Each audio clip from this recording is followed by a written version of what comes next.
Help others. Like, subscribe, and ring the bell for notifications.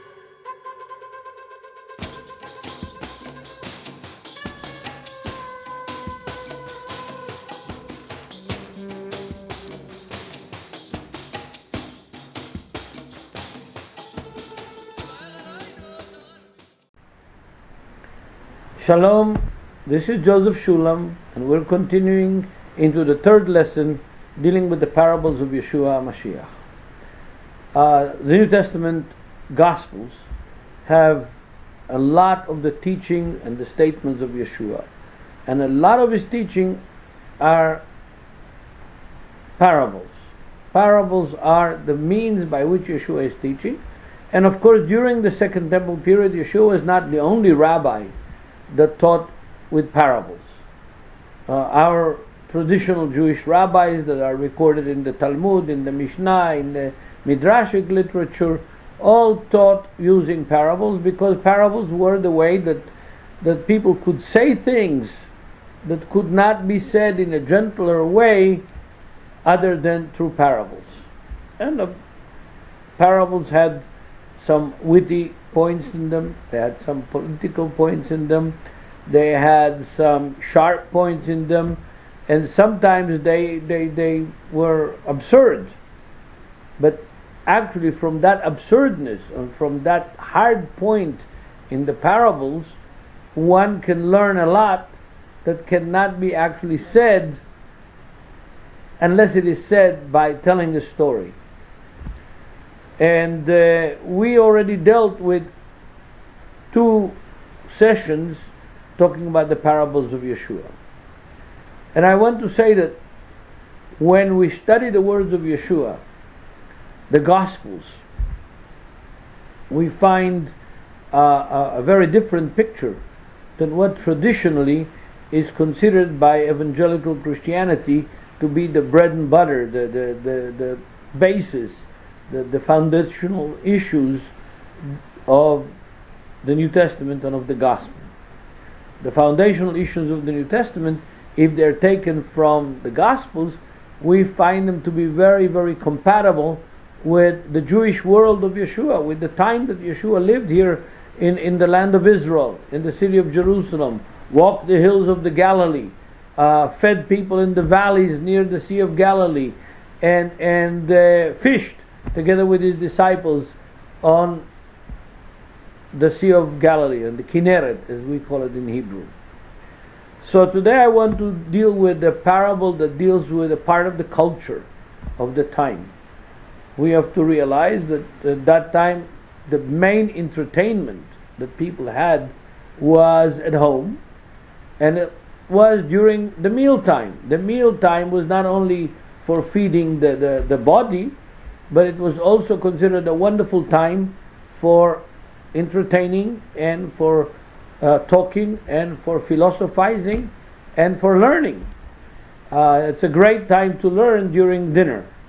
I realize that in our culture today, families meet very little as a whole family to have dinners and to talk about things that are pertinent and that are spiritual and that are building up the relationships in the family, and that are used as means for teaching. But both Yeshua and the rabbis had a lot to do with dinners, and during these dinners times they sat together around the table. Usually it was a table with 3 legs, like the letter C, but in 3 legs. In the middle was hollow, and then people were settled around the sides of the table. Hollow in the middle, so that the servants could bring the food and serve it to the people, all the people around the table, and that each could see each other and have discussions. It was called triclinium in Latin, 3-sided table. So many of the parables of Yeshua and the stories about Yeshua, he is in somebody's house and eating dinner. This is true in Luke 7, and now we're going to talk about Yeshua's meeting in a setting of dinner and discussing things with his hosts. I'm going to read the parable of Yeshua first from Luke chapter 14, from verse 15 till verse 27.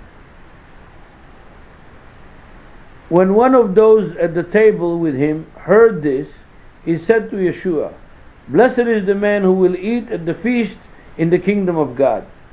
Yeshua replied, "A certain man was preparing a great banquet and invited many guests. At the time of the banquet, he sent his servants to tell those who had been invited, 'Come, for everything is ready.' But they all alike began to make excuses. The first said, 'I have just bought a field. I must go and see it. Please excuse me.' Another said, 'I have just bought 5 yokes of oxen, and I am on my way to try them out. Please excuse me.' Still another said, 'I just got married, so I can't come.' The servant came back and reported this to his master. When the owner of the house became angry and ordered the servant, 'Go out quickly into the streets and alleys of the town and bring in the poor, the crippled, the blind, and the lame.'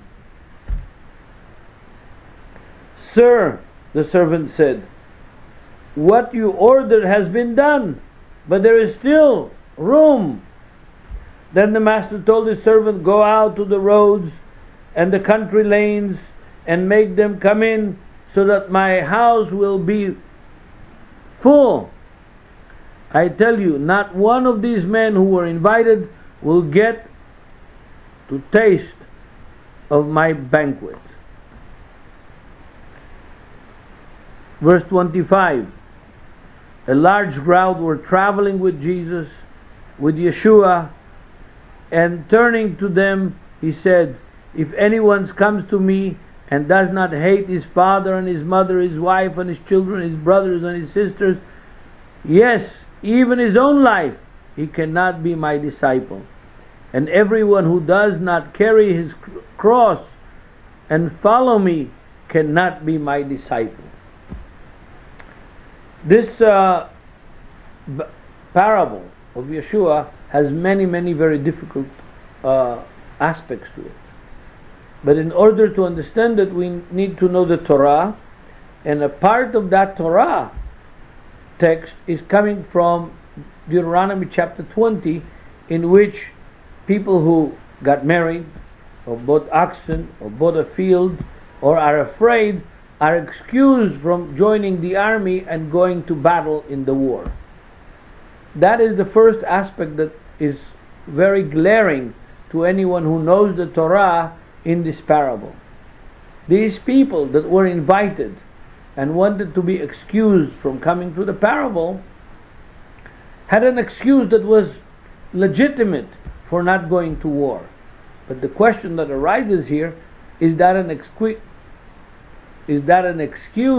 that is legitimate in order not to go to the banquet?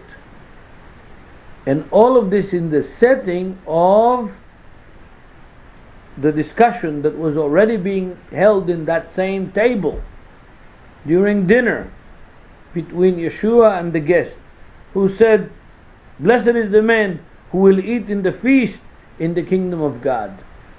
In other words, everybody wants to be in the feast of the kingdom of God, but many people have excuses not to come. They have things that are more important to them, that are busier for them not to come. We are going to enter this parable again in the next teaching and discuss the rabbinical implications that come from this parable, and the parable that is parallel to the parable of Yeshua in rabbinical literature and appears several times in rabbinical literature, and enlightens us also about the culture, the time, and the moral implications of the teaching of Yeshua. We have to understand, dear brothers and sisters, dear friends, that Yeshua lived in the Second Temple period in the land of Israel, in the Jewish culture. And the Jewish culture, even though it had influences from the Greek culture, like today we have a lot of influence from the American culture, and even our language has been tainted with a lot of Englishisms, like they say it will not hold water in Hebrew, lo machzik mayim, which is clearly an Englishism. And we have drugstores in Hebrew, they say drugstore, and things like you were driving me nuts are translated sometimes to Hebrew, and they become very funny. The same thing was true in the time of Yeshua with the Greek. However, the main language and the main expression was not in Greek, especially not when it was a religious discussion or in a formal dinner. It was always in Hebrew, and that Hebrew is reflected in these parables of Yeshua. They had to be said in Hebrew and not in Greek. So we are going to go to the second session of this same lesson and open up into the rabbinical literature from the same text in the parable. Help others, like, subscribe, and ring the bell for notifications.